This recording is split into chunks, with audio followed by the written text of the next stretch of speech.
我是芳芳，我是芳芳的妈妈。芳芳，你这个柜子里面是什么？里面都是我的旧衣服，穿了2年多了。下个星期天气会有点冷，你去买几件新衣服吧。好，我先和朋友去运动，然后去商场看一下。你们去踢足球吗？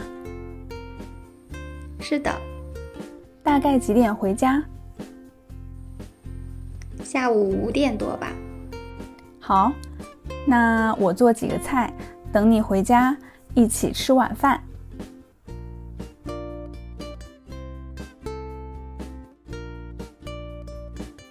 芳芳，你这个柜子里面是什么？